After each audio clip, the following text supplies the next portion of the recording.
away for a while. So anyway, it's a great group. Hopefully you want to get, by the way, the housekeeping things, I'll put your card up here. And if you're new or we don't have you on this roster, everybody should have a roster. This isn't for spamming, by the way. And then also, if you're not a member of Business Growth Network Insiders, as Jenna put on the thing, or as we put on the thing, it's $2 a meeting. So just put that in that little jar as well. With that, I do crack kneecaps. And she doesn't. So anyway, let's welcome, with a rousing applause, Jenna Epgar. And we will end at 5 till, Dagmar. Yes, I know. Okay.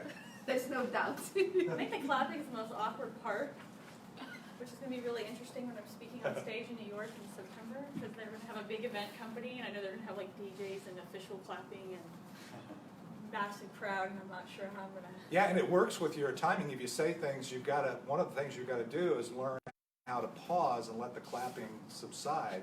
Otherwise, so there's actually some things you have to think about when you do that. I have a time limit. They're like, this is the time, this is when you start, here's your slides.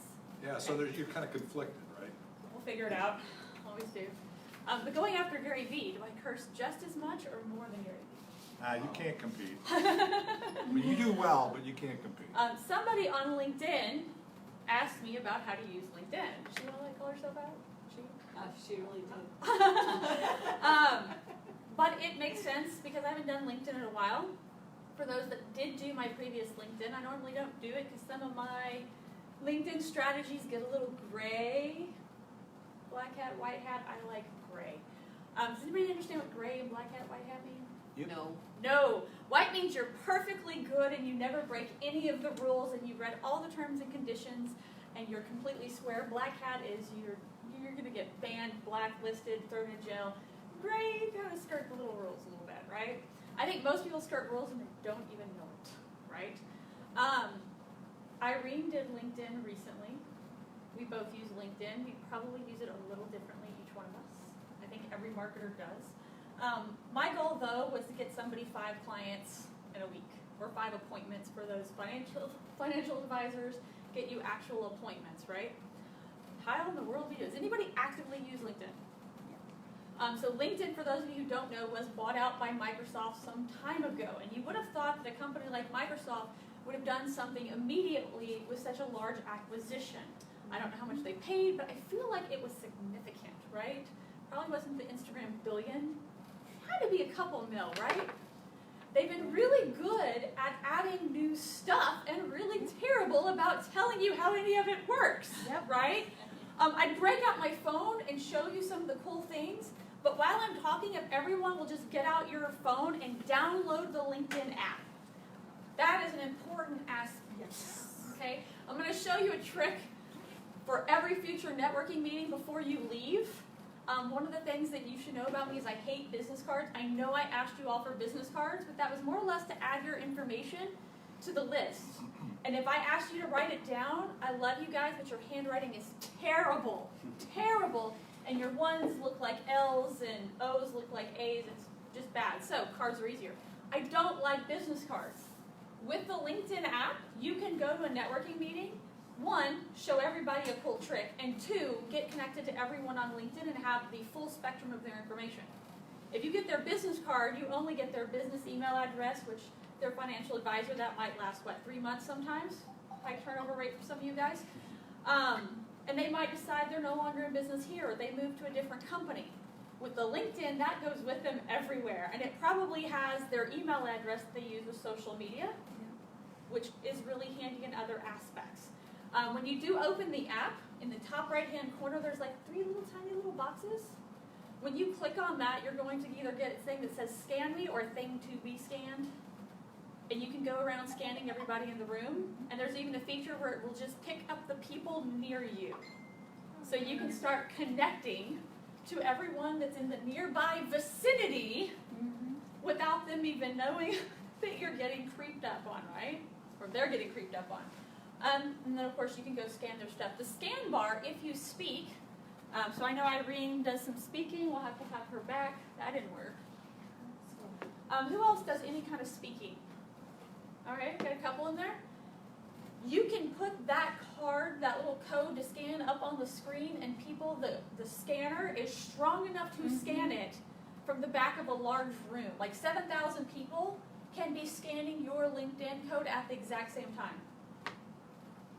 Anybody speaking at events with 7,000? Okay. Like, I'd love to. I think people say they love to until they're actually standing there on stage with big bright lights and cameras and 7,000 people judging them. That's the first one. Like, that is one of the really cool tricks that I don't think most people leverage. Like, you can start connecting to everybody in a room even if you don't talk to them. And with your face, so I've got the little bag drawing of a LinkedIn page over here. One thing, number one, you need to have a nice profile picture. If you look like Chester the molester, or you've got your like partying pictures from your 20s, or let's say I'm blonde now, there was a time I was a brunette, if I have my brunette picture on there, nobody's going to recognize me, or they're going to be really turned off. That first impression, maybe not. Let me just go a different direction, right? Have a decent picture that looks like you. Every single one of you has a smartphone, obviously. Turn it around and use that really cool camera. Have someone take a picture of you with the red background wall. Get something, right? Get a decent picture. You have a goose egg, then you suck. Second one, there is a picture at the top. Now, some people are going to have better images here. If nothing else, you can go into something like Canva, Snappa. I use Visme and Relay that. Anything, and produce some kind of picture that maybe tells us what you do. I've seen better ones if you are on stage, getting a picture of you on stage with the entire audience looking at you, trying to angle that the right way with all the bright lights, and it gives you instant social credibility. I know Dagmar has some pictures of her speaking in large groups. Irene, we could just as easily get one of you in here. Yes. Something up there that kind of shows what you do, what you're about. If you are a chef, private chef who does nothing but clean keto eating, even just having an image with a bunch of food up there that's not like sugar, right? Candy would probably be a bad one. These are just some of the basics squaring away, by the way. We haven't even gotten to the tips. We're just talking about the basics. Because I give you a tip and I tell you to go do something, and you don't have the basics squared away, you've wasted all your time. All of it. Second one, you should have like your third one, rather. Your name is a given, right? I hope all of you know your name. If you've got some letters or digits or something, toss those up there too. But the headline. Here's the thing about the headline. When you comment, every single comment, it shows your headline. You don't get a lot of space. The headline actually gives you a lot of letters. Well, relatively a lot of letters. But there's like a small section that will always show up every time you comment or somebody sees your name. Make sure those like first 5, 7 words grab their attention. So for the people in the 90 days challenge, we were just going over some copy. Every aspect of copy, and I consider your entire LinkedIn profile sales copy. The only job of step 1 is to get you to step 2, right? So once, assuming they've gotten onto your page, whether you do a networking event, you've befriended a connection request, all of that, we'll go into that later. Once they get there, your picture is the first thing that jumps out. The only job of that picture is to get them to go to the next stage, read your headline. That headline needs to be compelling. What is it you actually do? I'm a social media manager. F you, I don't give a shit. What do you actually do? I give people 5 leads a week on LinkedIn. Or asking the question, want 5 free leads on weekend, that's a word, right? LinkedIn. How about a free week of social media? That's literally the other part, like starts cutting off, I think of the word media, but I get the free week of social media. It slides in there, right? And it grabs people's attention. If all I do now is go comment on small business owners, now they're going to have a reason to go click on my profile. Does that make sense? Headline is really important. Every single person in here can come up with something clever in 5 words, in theory. Anybody want to try it? Dagmar. My tagline is International Success Coach and Intuitive Healer. I help you accelerate your growth, life purpose, and income potential. Did that grab anyone's attention? 1? Are you lying? Okay. Can you do it in 5 words? You put the front end, remember we were talking about copy the other day? Yeah. And it said take your first paragraph and just kick it Also out? flip it. Yes. I help you accelerate your growth, life purpose, and income potential. There you go. Yeah, that's Boom. bingo. That's it. Nailed it. So that might be it. If you want to sit there and stuff it, try just taking the first part out because you're like, oh, but I'm a success coach. Nobody cares. They want to know what you actually do. So make sure the part of what you actually do for somebody is at the front of the headline. You can still fluff up the back end so that when they see you comment, they immediately know what you do. The other one is if you can put in there who you help, a very hyper-specific client avatar, even if it's only for temporary. You might for 1 week, if you're really leveraging LinkedIn hardcore, for 1 entire month, only focusing on interior designers. I only want to focus on social media for interior designers. For this month, that's my focus. So I might put, hey, if you're an interior designer, get your free week. Well, if you're worded, put free week on the front. But still, I'm hyper-focusing it to my one avatar. Some businesses are completely hyper-focused. So I'm going to pick on somebody. I'll pick on you. You're new. You came here. You do trash cans, right? Right. You only do trash cans for really large venues and events. Right. Casino be a good one for you? Right. Okay. You can make something that's hyper-specific to casinos. We help casinos generate such and such revenue, or generate revenue from their trash. Yeah. Yeah. They don't need to know how, they can call you for the how, right? Right. We help casinos generate money from money from trash. Cash for trash. Cash for trash. That sounds good. She got it even further down. Make your headline stand out because anything and everything else you do, the headline will be there following you. Make sense? Pretty good. The next one is going to be your summary. I feel like that is the most misused, terrible aspect of everyone's LinkedIn on the planet. It probably still has something there when you were looking for a job, or it tells you something very general about how you're really good at, I don't know, finance and how you'd like to help people, but it's not good sales copy. Is everyone here familiar with the concept of a sales letter? Yes. Kind of cold sales letter? If you have no idea what else to write, go get a sales letter and write that in your summary. Except they're not selling your product or service, you're selling you. Here's another one you're all going to hate me for. It needs to be vulnerable. Anybody like to? I know Virginia shares her vulnerability. David's honed a lot of his story down too. Pick something about why you really, really do what it is you do and why you're passionate about it, and put that in the LinkedIn summary. As someone who does not like being vulnerable, it is like pulling teeth to hit the word publish, but since I saw it bounce off the eyes when I read it in a large group and everyone was like, oh, that's really awesome. You're like, just push send.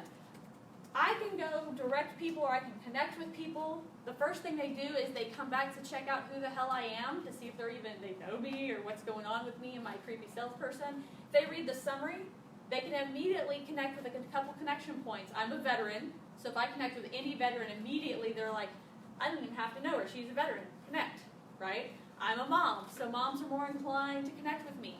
Anybody who resonates with my story connects with me. And just like anything else that I would teach, hook, line, and sinker, what's the hook? So what's going to catch their attention? What's the story that's going to draw them in? And what's the call to action? Just like any ad, just like any cold direct market outreach, anything else, one call to action. What is the call to action for your summary? Anybody have anything? Do they have to? Yeah, get on it, schedule a call. Okay, here's a scheduled Calendar call. me. Yeah. For my financial advisors, sometimes that's all you got. I'd like to say make it more specific if compliance allows. Every company's a little different. There's nothing to say that you can't promise a free drink of Starbucks. I'll buy your, or even make it more specific.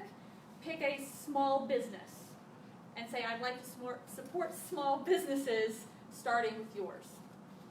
I'd love to buy you a free cup of coffee, or a cup of coffee because it ain't free, at Dino's is my daughter's place, or Summer Moon up in Frisco. Something very kitschy, kind of unique. They've never heard of it. That also grabs their attention. For you all, it's all about appointments, right? Yeah. So how do you convince them? So one thing is make it easy. Like she said, Calendly, I use Book Like a Boss or Kartra now. Make it online easy to schedule with you. Live and die by that calendar as well, so that all the appointments are cool. Make it easy for them to schedule the days, right? If you only make it Monday through Friday and somebody can only make Saturdays and Sundays and you don't have that on your calendar, now they're not going to schedule. Too much friction, they're gone.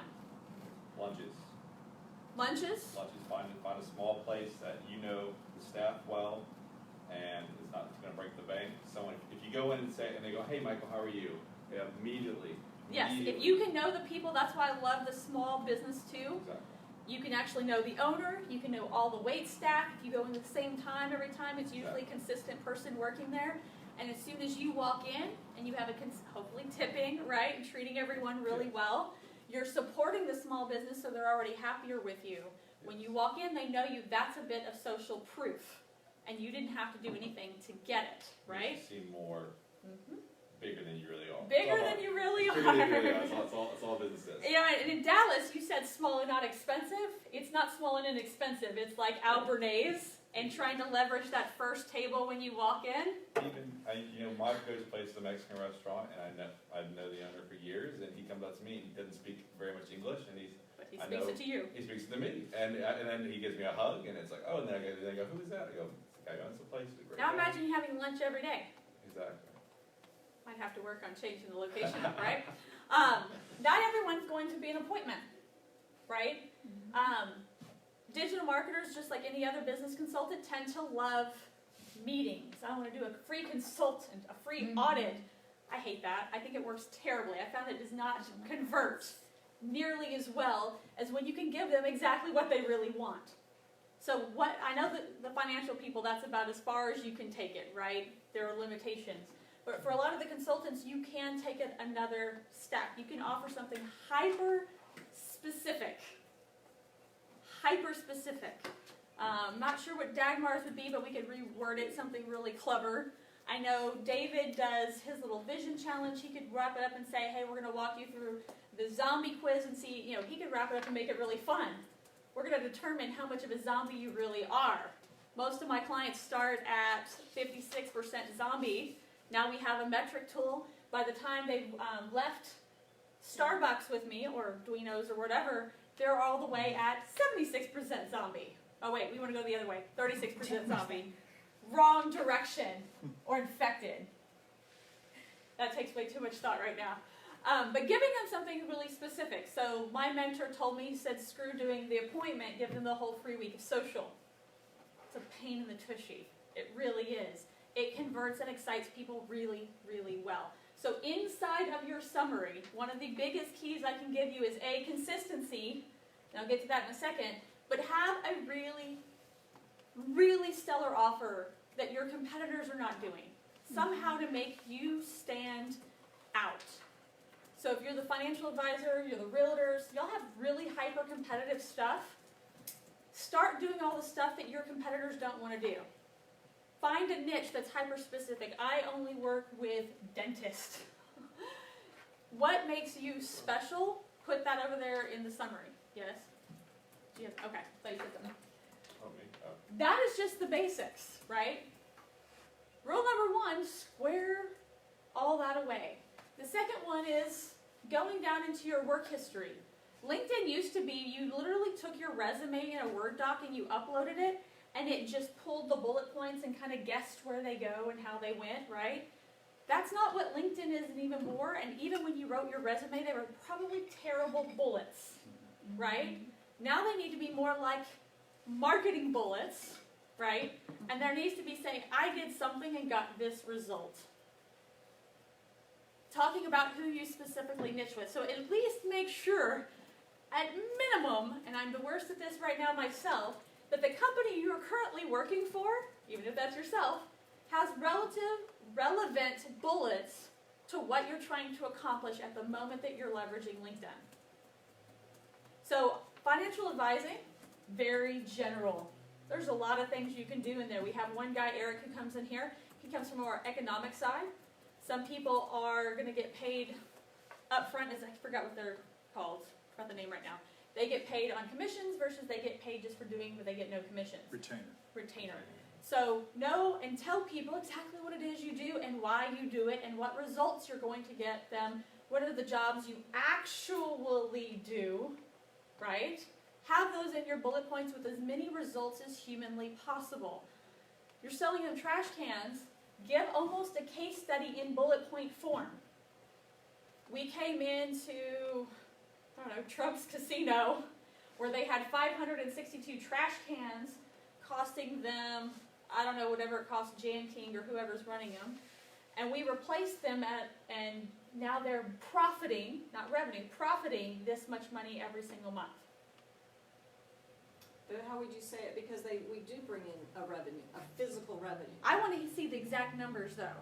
Okay. So one of the things when I was debating going into investment banking and I was having to learn how to write a resume for an investment banker versus everybody else is I very quickly learned that somebody who does investment banking resumes needs to go talk to every single other person on the planet. Because one of the things that, because it is so hyper competitive, they give real numbers. Okay. I brought in a client worth this much money. We did an IPO and they raised this much funds, or, you know, I'm obviously out of my wheelhouse here. Give actual dollar figures and don't round. Don't say, oh, around 100K, right? No. I want to know that it was $1,276,305, whatever. Okay. I want to know the exact number because that one feels authentic. And in a world where everything is glossed over, they're begging for authentic and they want to know the real results. So I've actually had someone come in here, so you were talking about the advertisements, and they just wanted to sell me the advertisement on these billboards and these bars. And they wanted me to send them to my clients. I was like, I have a couple of clients maybe it could work for, but I want to see a case study. I'm not putting in my, especially after I had just done a case study for clients at Yelp, and I had zero revenue lift, spending $3,500 a month across 3 businesses each month. I was like, I want to know what the return on investment is. Show me a case study. You say you've been in business 25 years. Surely you have a case study. Oh, it's hard to track. No, it's not. You've got codes. You've got phone numbers that are tracking. You have special links and landing pages. A million ways to track today. Million. Show me one case study and what the ROI was. And he couldn't do it. The best one he had, he eventually gave me, was 33% of what they put in. And I was like, I'm not Lyft. I'm not struggling to compete or try to be Uber. I don't need to be where some man is urinating. So, but if you can immediately give the number, you've immediately got a client's attention. You don't have to sit there and wait, hey, would you like to see a case study? No.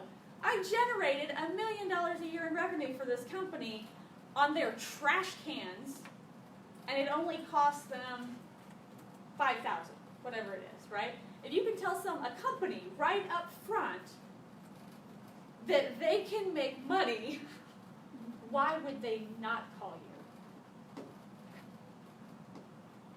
Because we're not seeing it right. That's got to be it. If you tell me If you I tell can it make right. money If you can tell it right. because there's a trash can sitting out front of my office, It sounds too good to be true. That's what we're running up but against. if you give exact numbers that someone else did it, Right.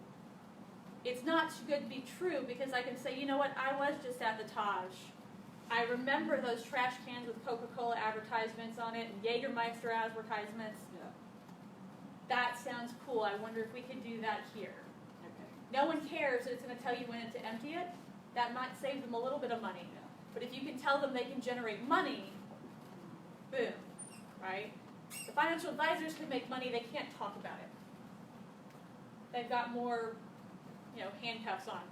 You don't. No. Just tell the truth, okay? Once your summary's squared away and you've got those bullet points squared away, and hopefully you've got some actual financial numbers, some actual use, this is what we've actually accomplished, right? We doubled someone's business, butts and seats, in 5 weeks, leveraging Google Ads and our Kartra system. This is how much money they made. They started with 23 students, they had 51 students in 5 weeks, and now they're at 76 students. If you have a daycare and you need butts and seats, this is something you're interested in. Put exactly the results you accomplished that the actual client cares about in those bullet points. They don't care that you manage LinkedIn They care that you've got them 5 paying clients per week for what you're charging, right? That's what they care about. And if you can tell how much they made, that's where everyone gets like, they don't want to talk about how much they made. That's what they want to know. Squared away the bullet points. There's a ton of information on LinkedIn. Yeah. We even have it in the BGN membership. We have it in the 90-day challenge on how to write bullets. Write good bullets. Okay, that would be number 2 down there. If you can fill in your other companies, especially if they're relevant and your bullets can kind of align with what you're doing now. So if you're a financial advisor and you are working with small business owners and you ran a small business, that would be nice to show that kind of relationship, right?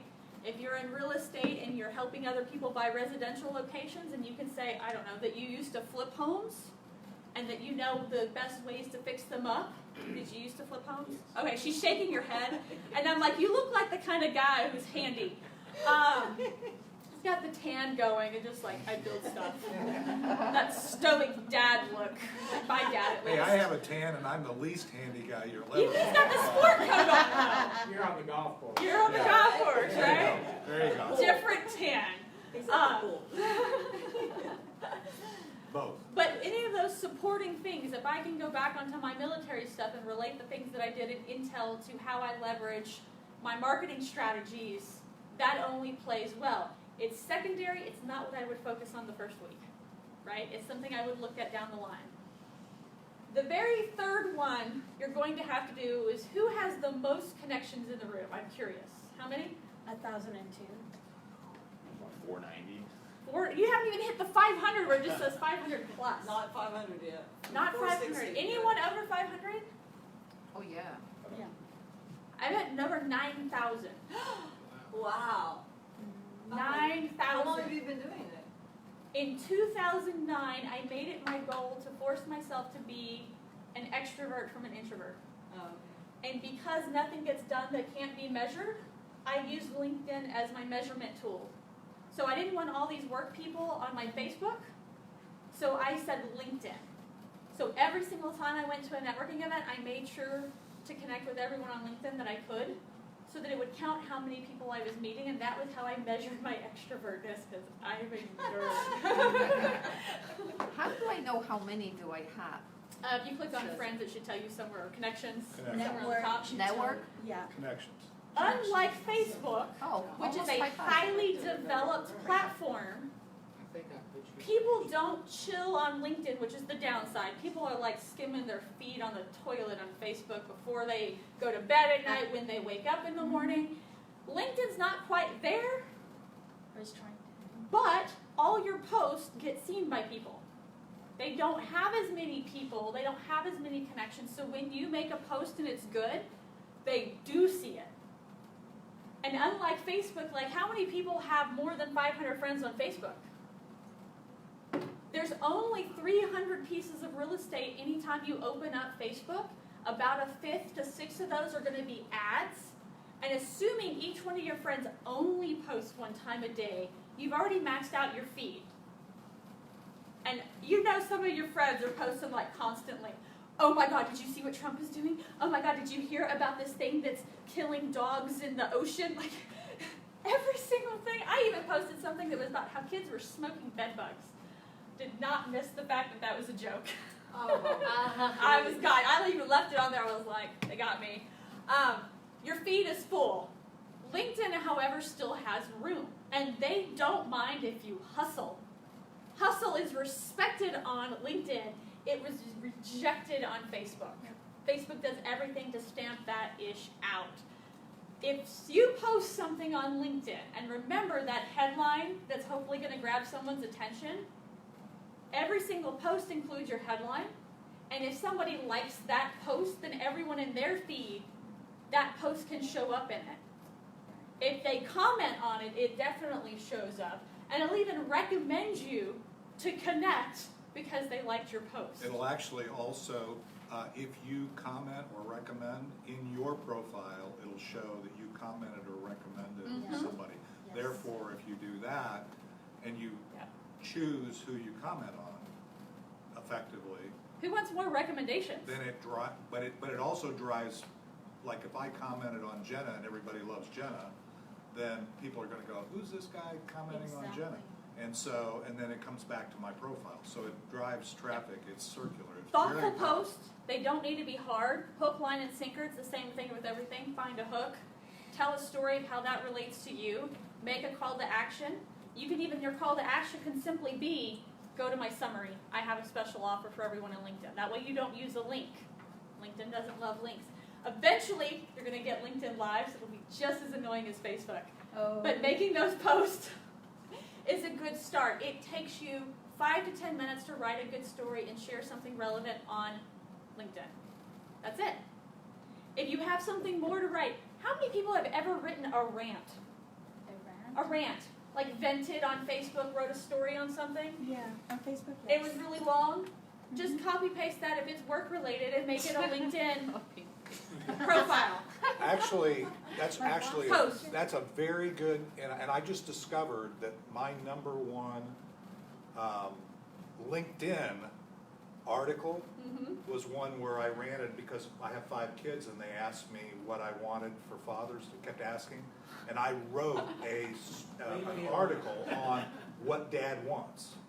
Yep. And I get more traffic. I've got more traffic on LinkedIn. My most traffic For that. is stop using LinkedIn as a dating service. Oh, thank you. That's good. Which, by the way, Thank don't God. use LinkedIn as a dating service, Yeah. right? Yeah, it's tacky. So now you've got Report. your stuff squared away, Yeah. you've got your basic profile, you've got your bullet points, and you're posting every day so you look like you're like alive, right? Leverage connection request. Don't be cheesy. I had one jerk tax guy recently make the, oh, I'd like to connect and grow networks. Yeah, sure you do. Whatever, it's a hustle, I get it. His next reply, using automation of course, was that he could tell by looking at my profile that I was losing money on my taxes. I was paying too much. My reply, I just could not even stop. I was like, oh my God, did I post my QuickBooks login information? Jesus Christ, you don't even know how I've incorporated. Be thoughtful, add value.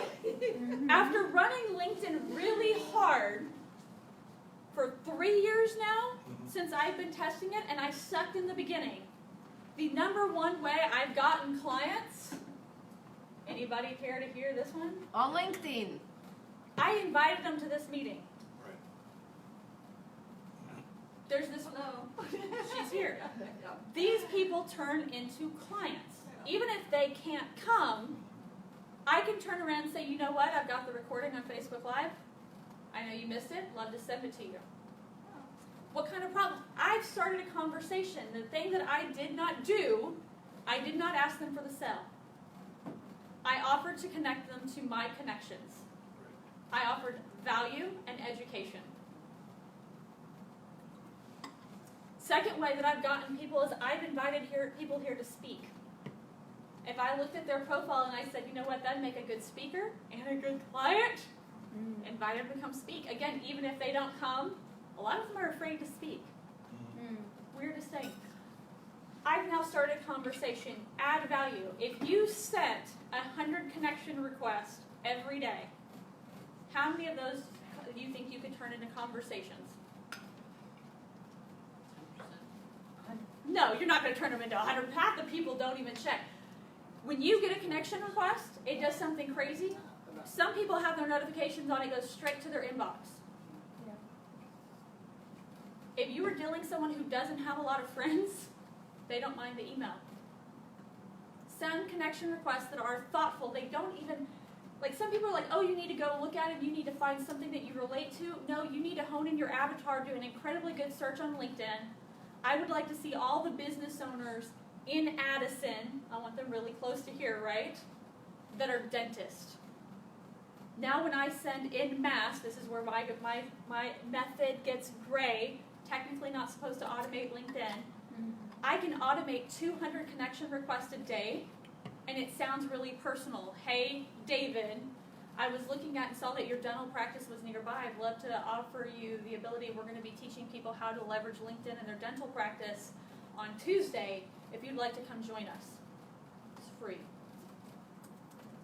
Does that sound like something if you were a dentist looking to grow your practice you'd come to? Sure. Of course. That's an easy one. I've not asked them for some cheesy how's your business going? Would you like to have 5 new clients this week? Shut up, really? Leverage those connection requests. Either send them manually by hand, as many as LinkedIn will allow you. Do 200 a day. You'll have to have a paid LinkedIn account, Sales Navigator. That one sucks. But if you knew that you were going to get one client that was worth $200 a month, and it only cost you $86 for a paid LinkedIn account, maybe $20 in automation software, would that be worth it? Of course. The other one, and this is crazy, once you start a conversation, you have to continue it. That's right. Definitely. You have to respond. I might spend an hour on LinkedIn every single day, and another trick I've learned, don't use the little buttons they give you unless you combine it with a GIF. I'm sorry, what? A GIF. So I might say, like, I always say happy birthday. I always recommend, like my current LinkedIn connection, I try to make them as funny as possible because they are automated. Boom, Thanos snapped his finger and LinkedIn job change. Congratulations.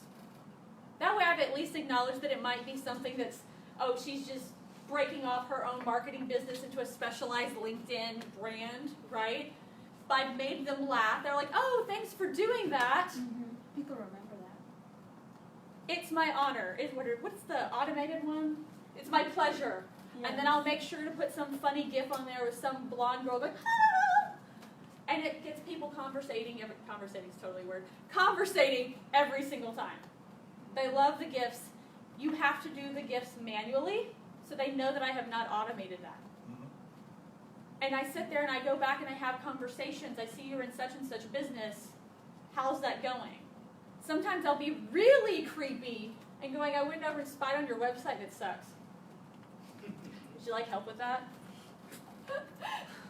Sometimes I can be a little saucy, depends on the mood. If you do that, you will have started conversations, you will have clients. Especially if you can bring them to these meetings, whether it's the one you posted, one you go to on a regular basis, they get to know you, and then when they walk in the room, like you said, everyone knows your name. Any questions before David kicks me off stage? Cheers. Quiet, not one. Who's going to do it this week? Which part? All of it, Dagmar. I've been doing it as you're speaking. Dagmar I have new Not take notes. I was watching. She's Do it. multitasking. I've done Okay. it.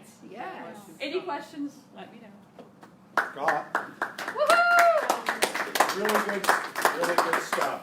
And I can't agree more with the one that she said that really resonated with me is if you start a conversation, keep it going. If you actually try to start one with me, the first people say, you know, they've got these automations, right? And I've got 4,000 or 5,000 connections, whatever.